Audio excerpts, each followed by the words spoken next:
C'est toujours avec une anticipation heureuse et enthousiasme que je vous retrouve en début de chaque mois, cette fois-ci pour parler du mois de mai 2022, le mois du serpent de bois. Le bois, nous en avons beaucoup parlé en début d'année parce qu'il est constitutif de l'énergie de l'année, avec ses mots-clés associés de changement, renouvellement, croissance, mais aussi turbulence, effet de surprise, chaos possible, débordement possible. Là, le bois, si on se centre juste sur le mois, il n'est plus présent dans l'animal, dans le serpent, il est juste en surface. On peut dire que cette légère différence au niveau du mois signale le retrait de l'énergie du bois. N'ayez pas peur, c'est pas ça qui va dicter un arrêt définitif de la croissance, mais ce que cela pose, c'est la fin de la grande période, les 3 premiers mois de l'année, qui ont, on pourrait dire, chauffé les esprits, qui ont amené des espoirs et des désespoirs, qui ont aussi introduit une certaine forme de chaos, y compris dans les chaînes de distribution ou dans les chaînes d'approvisionnement. Il y a un recul du bois, alors qu'il semble être apparent, de la même manière qu'à l'heure actuelle en mai, les arbres ont maintenant leurs feuilles, mais l'énergie de la croissance qui a fait arriver ces feuilles est en retrait, puisque maintenant il s'agit davantage du déploiement. Du déploiement de quoi? L'élément qui arrive tous les ans au mois de mai, et c'est particulièrement important ce mois-ci, c'est l'élément du métal. C'est la naissance du métal. Le métal, dans ce mode de pensée, issu de la Chine traditionnelle, les mots-clés associés au métal sont la justice, le discernement, l'expertise, la raison, la règle, la capacité à se centrer sur un objectif. Le message, il est donc au mois de mai, le timing, le mois, favorise le retour à un esprit plus raisonné. Le retour à la raison, si on peut dire, l'émergence en fait de décisions justes, centrées, qui ne sont plus basées sur, ou moins basées sur l'émotionnel, parce que ça dépend quand même évidemment des personnes, hein, ce que je décris c'est le vent temporel, c'est l'ambiance énergétique autour de nous, et le mot juste est important. Je parle de décisions justes favorisées par le moi. Les décisions justes ne peuvent être portées et prises que par des personnes qui sont sensées.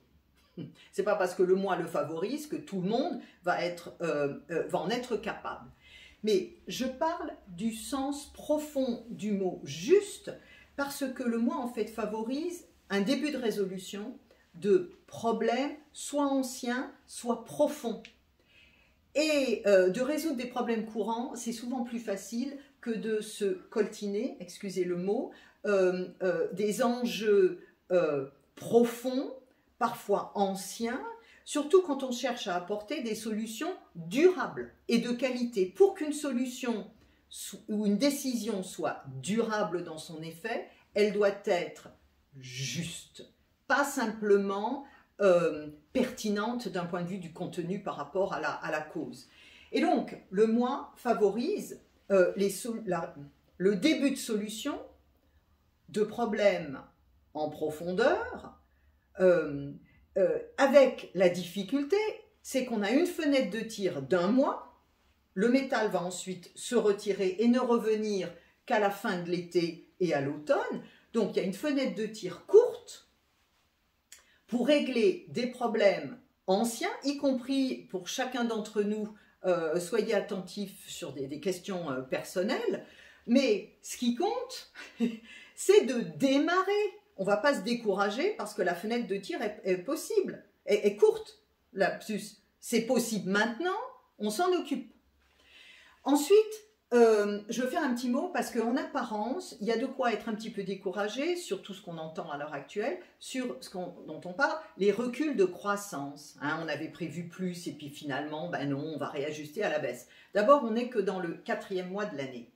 Deuxièmement, le recul, à l'heure actuelle, il est l'une des conditions de l'avènement d'un renouvellement des savoir-faire. Alors là, ça passe aussi des modes d'approvisionnement, parce que quand il n'y a plus les pièces ou les matériaux ou l'acier ou je ne sais pas quel produit qui n'arrive plus par les chaînes d'approvisionnement traditionnelles, on peut faire deux choses, hein. On peut paniquer, faire plusieurs choses, paniquer, on peut se lamenter, et puis on peut aussi s'activer pour trouver des alternatives qui seront peut-être bien plus durables, parce qu'il y a un grand changement dans l'air, que ce qu'on avait jusqu'à présent, et qui pourtant était satisfaisant jusqu'à l'avant février 2022. On peut dire que donc mai est favorable aux postures raisonnées, qui sont peut-être pas les meilleures, qui sont peut-être pas les plus sexy, mais qui en fait ont maintenant la capacité d'avoir une portée longue. Il est donc important qu'elle soit différente de ce que nous faisions avant. Et en termes de négociations internationales, parce que je pense que tout le monde a dans l'esprit ce qui se passe au niveau géopolitique, le mois de mai favorise plus des discussions entre quatre yeux, à porte fermée. Il n'y a pas beaucoup d'eau dans ce mois-ci. L'eau, c'est la négociation, la parole. Mais il y a une capacité raisonnée de pouvoir être le plus juste possible. Donc, le mois est utile aux avancées, encore faut-il être équipé d'un discernement et arriver même soi-même, dans des décisions personnelles, à chevaucher ce type d'énergie. Et il y a autre chose aussi que je ne veux pas oublier, c'est que ce mois-ci, l'élément chinois du feu monte en puissance. Le feu, c'est la visibilité. C'est aussi les questions de l'énergie. Le feu, la chaleur, toutes les industries associées à l'énergie. Mais ce qui est important pour nous, surtout d'un point de vue individuel, c'est que ce mois-ci apporte une visibilité que nous n'avions pas avant. Donc, il est tout à fait possible que nous puissions être surprises par une lecture des situations qui n'est pas celle auxquelles nous avions pensé. Elle n'en sera pas moins juste lorsqu'elle va s'imposer. Et donc, le mois, au niveau individuel, permet un centrage sur l'effet réel et tangible de nos décisions, de nos actes, de nos intentions. On peut dire qu'il y a une montée en visibilité des actes. On ne peut plus cacher sous la table ce qu'on pouvait cacher avant sous la table ou sous un tapis. Et ça, finalement, c'est une bonne chose, même si c'est un petit peu secoué. Je dirais encore que cette visibilité, qui va être au service de la confirmation de nos différences, hein, au sein d'un quartier, au sein d'une famille, au sein d'un pays, eh bien, c'est l'occasion, parce qu'on voit plus clair, qu'on a moins la tête échauffée, qu'il y a plus de raisonnable dans l'air, c'est l'occasion en or de se mettre à construire des ponts là où ils n'existaient pas. Hein. Donc, ou de prendre en fait les décisions qui s'imposent. Voilà. C'est un mois super intéressant. Ne vous découragez pas si les choses mettent plus de temps que ce que vous avez anticipé.